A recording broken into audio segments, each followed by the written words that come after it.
ছাত্ৰ-ছাত্ৰীসকল আজি ক্লাছ 8ৰ সমহীয়া বা বছৰীয়া পৰীক্ষাৰ বাবে সম্ভাৱ্য কিছুমান MCQ প্ৰশ্ন লৈ আহিছো। আমি প্ৰশ্নখিনি অলপ আলোচনা কৰোঁ। প্ৰথম প্ৰশ্ন হৈছে 299ক বৰ্গ কৰিলে এককৰ স্থানত কি অংক থাকিব? 299ৰ এককৰ স্থানত আছে 9 আছে। যদি আমি 9 সংখ্যাটোক বৰ্গ কৰোঁ 9ৰ বৰ্গ বুলি ক'লে আমি 9 পূৰণ 9 সমান 81 পাম। তাৰমানে 9ক বৰ্গ কৰিলে আমি এককৰ স্থানত থাকিব 1। তেনেহ'লে 299ক বৰ্গ কৰিলে আমি এককৰ স্থানত থাকিব 1 থাকিব। কিন্তু সিটো ইয়াৰ শুদ্ধ উত্তৰ হ'ব। প্ৰথম 10টা ক্ৰমিক অযুগ্ম সংখ্যাৰ যোগফল হ'ব। আমি যদি ক্ৰমিক অযুগ্ম সংখ্যা প্ৰথম 3টা লওঁ 1, 3 আৰু 5 এই তিনিটা ক্ৰমিক অযুগ্ম সংখ্যা। যদি আমি সিহঁতক যোগ কৰোঁ 1 যোগ 3 যোগ 5 1 3 4 4 5 হৈ গ'ল 9। 9টো হ'ল 3ৰ বৰ্গ। তাৰমানে প্ৰথম 3টা ক্ৰমিক অযুগ্ম সংখ্যাৰ বৰ্গ হ'ব 9। ইয়াত 3টা সংখ্যা আছে গতিকে 3ক বৰ্গ কৰিলে আমি 9 হৈ গ'ল। আমাক কৈছে প্ৰথম 10টা ক্ৰমিক অযুগ্ম সংখ্যাৰ বৰ্গ হ'ব অযুগ্ম সংখ্যাৰ যোগফল হ'ব, যোগফলটো 10ৰ বৰ্গ হ'ব। 10ৰ বৰ্গ হ'লে 10 পূৰণ 10 সমান 100 হ'ব। গতিকে সিটো ইয়াৰ শুদ্ধ উত্তৰ। তলৰ কোনটো এটা পূৰ্ণবৰ্গ সংখ্যা 78, 45, 121, 120? আমি যদি 11 আৰু 11 দুটা পূৰণ কৰোঁ আমি পাম 121। গতিকে 121 মানে হ'ল 11ৰ বৰ্গ। তাৰমানে এতিয়া কোনটো পূৰ্ণবৰ্গ সংখ্যা হ'ব? সিটো 121টো এটা পূৰ্ণবৰ্গ সংখ্যা। তলৰ কোনটো এটা পাইথাগোৰীয় ত্ৰিতয়? আমি যদি 3 নম্বৰ অপশ্যন চাওঁ ইয়াত 3ৰ বৰ্গ কৰিলে 3 পূৰণ 3 সমান 9 হ'ব। যদি 4ৰ বৰ্গ কৰোঁ 4 পূৰণ 4 সমান 16 হ'ব। আকৌ যদি আমি 5ৰ বৰ্গ কৰোঁ 5 পূৰণ 5 সমান 25 হ'ব। এতিয়া আমি 3ৰ বৰ্গ আৰু 4ৰ বৰ্গ যদি যোগ কৰোঁ 3ৰ বৰ্গ আৰু 4ৰ বৰ্গ যদি যোগ কৰোঁ 9 আৰু 16 যোগ কৰিলে আমি পাম 25 আৰু 25টো হ'ল 5ৰ বৰ্গ। গতিকে 3 square plus 4 square equal to 5 square. এইটো এটা পাইথাগোৰীয় ত্ৰিতয়। 3, 4 আৰু 5ক আমি কি বুলি ক'ম? পাইথাগোৰীয় ত্ৰিতয় বুলি ক'ম। সিটো ইয়াৰ শুদ্ধ উত্তৰ। 2^8ৰ বৰ্গমূল হ'ব 2^8 বুলি ক'লে আমি গম পাম 2^4 × 2। আমি সূচকৰ বিধিমতে আমি পাই আহিছিলোঁ 4 লগত 2 পূৰণ কৰিলে 8 হৈ যাব। আমি বৰ্গমূল যদি কৰোঁ 2^8 তাৰমানে 2^4 × 2। এতিয়া কি হ'ব? এই বৰ্গমূল চিহ্নটোৱে ইয়াত দুইটা কটাকটি গুচি যাব, থাকিব 2^4। 2^4 মানে হ'ল 2 পূৰণ 2 পূৰণ 2 পূৰণ 2 তাৰমানে 16। 2^8ৰ বৰ্গমূল হ'ব 16। সিটো ইয়াৰ শুদ্ধ উত্তৰ। 45ক ক্ষুদ্ৰতম কি সংখ্যাৰে পূৰণ কৰিলে এটা পূৰ্ণবৰ্গ সংখ্যা হ'ব? আমি যদি 45টো ভাঙোঁ 3 3 গুণ 9, 9 5 গুণ 45। আমি ইয়াত দেখিছোঁ যে 3ৰ বৰ্গহে আছে, 5 এটা আছে। ইয়াৰ লগত যদি আমি 5 এটা পূৰণ কৰি দিওঁ তেতিয়া 5 স্কোৱাৰ হৈ যাব, তেতিয়া 5ৰ বৰ্গ হৈ যাব। তাৰমানে 45টোক যদি আমি 45ৰ লগত যদি 5টো পূৰণ কৰি দিওঁ 3 স্কোৱাৰ × 5 × 5 তাৰমানে 3 স্কোৱাৰ × 5 স্কোৱাৰ। 45ৰ লগত 5টো পূৰণ কৰিলে আমি এটা পূৰ্ণবৰ্গ সংখ্যা পাম। গতিকে ইয়াত পূৰণ কৰিব লাগিব 5। 900ৰ বৰ্গমূল হ'ব, আমি যদি 900টো আমি ভাঙোঁ 30 × 30 হ'ব। তাৰমানে 30ৰ লগত 30 পূৰণ কৰিলে আমি 900 হ'ব। 900 মানে হ'ল 30ৰ বৰ্গ। 900টো যদি আমি বৰ্গমূল লওঁ বৰ্গমূল ল'লে হৈ যাব 30 হ'ব। গতিকে বিটো ইয়াৰ শুদ্ধ উত্তৰ। 8 নম্বৰ প্ৰশ্নটো চাওঁ। 13ক ঘন কৰিলে এককৰ স্থানত থকা অংকটো হ'ল 13 সংখ্যাটোৰ এককৰ স্থানত আছে 3। আমি যদি 3ৰ ঘন কৰোঁ 3 ঘন বুলিলে আমি 3টা পূৰণ কৰিব লাগিব। 3 3 গুণ 9 3 গুণ হৈ গ'ল 27। এতিয়া 27ৰ এককৰ ঘৰ আছে 7।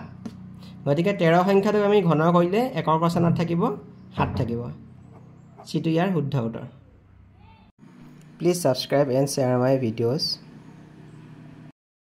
তলৰ কোনটো এটা পূৰ্ণঘন সংখ্যা পূৰ্ণঘন সংখ্যা পাবলৈ হলে আমি তিনটা একে সংখ্যা আমি পূৰণ কৰিব লাগিব আমি যদি 27 টো চাও 3 পূৰণ 3 পূৰণ 3 3 3 গুণ 9 3 গুণ 27 তানে 27 মানে হৈ গল 3 ঘন গতিকে পূৰ্ণঘন সংখ্যাটো হ'ব c 250 ক আটাইতকৈ কি সৰু সংখ্যাৰে হৰণ কৰিলে ই এটা পূৰ্ণঘন সংখ্যা পাম আমি যদি 250 টো আমি ভাঙি লওঁ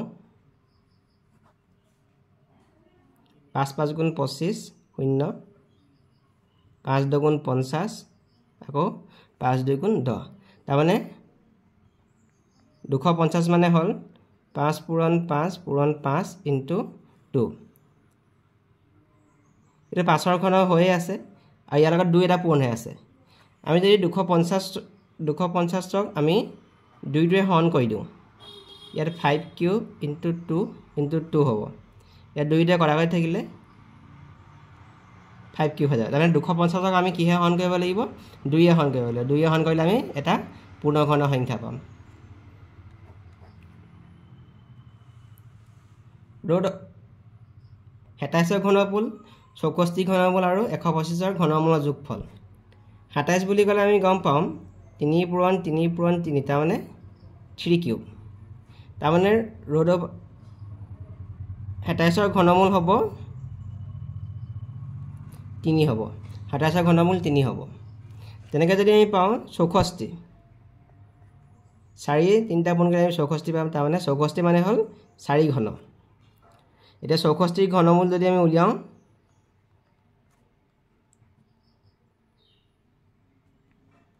64 ঘনমূল হৈ যাব 4 125 যদি আমি কৰো 5 পূৰণ 5 পূৰণ 5 তাৰ মানে 5 টু দি পাৱাৰ 3 হ'ব 125 125 ৰ ঘনমূল হ'ব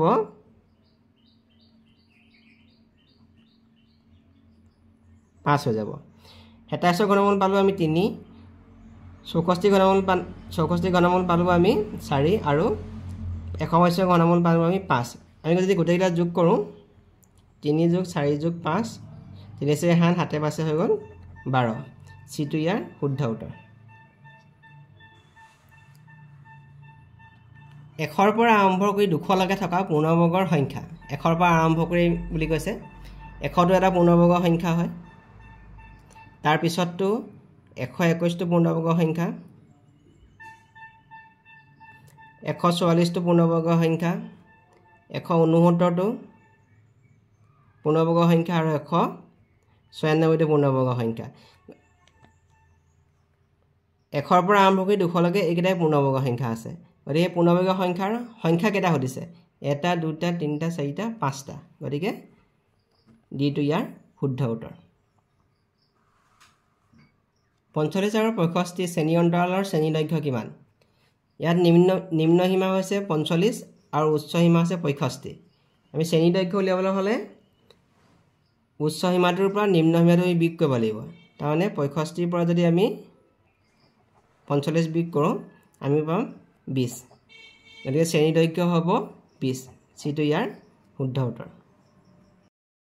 এটা পঞ্চভুজৰ অন্তঃকোণৰ সমষ্টি হ'ল বহুভুজৰ অন্তঃকোণৰ সমষ্টি উলিওৱা সূত্ৰটো হ'ল 2 n - 4 * 90 ডিগ্ৰী এটো হ'ল বহুভুজৰ অন্তঃকোণৰ সমষ্টি উলিওৱা সূত্ৰ ইয়াত পঞ্চভুজ বুলি কৈছে গতিকে n ৰ মানটো হ'ব 5 আমি ইয়াত n ৰ মান বহাই দিম 2 * 5 - 4 into 90 degree is equal to 10 minus 4 into 90 degree এতিয়া হ'ব 6 into 90 degree is equal to 540 degree পঞ্চভুজৰ অন্তঃকোণৰ সমষ্টি হ'ব 540 degree c to ইয়াৰ শুদ্ধ উত্তৰ 15 প্ৰশ্নটো কৈছে অষ্টভুজৰ বহিকোণৰ সমষ্টি হ'ল বহুভুজ এটাৰ বহিকোণৰ সমষ্টি হ'ব 360 ডিগ্ৰী ডিটো ইয়াৰ শুদ্ধ উত্তৰ এটা বৰ্গৰ 4টা বাহুৰ যোগফল 36 সেমি হলে বৰ্গটোৰ বাহুৰ দিশ হ'ব আমি জানো যে বৰ্গটোৰ আটাইকেইটা বাহু দিশটো সমান গোটেইকেইটা বাহুৰ যোগফল 36 সেন্টিমিটাৰ বুলি কৈছে গতিকে 36ক আমি 4 হৰণ কৰি দিওঁ গতিকে আমি পাম 9 বৰ্গটোৰ বাহুৰ দিশ হ'ব 9 সেন্টিমিটাৰ বিটো ইয়াৰ শুদ্ধ উত্তৰ হ'ব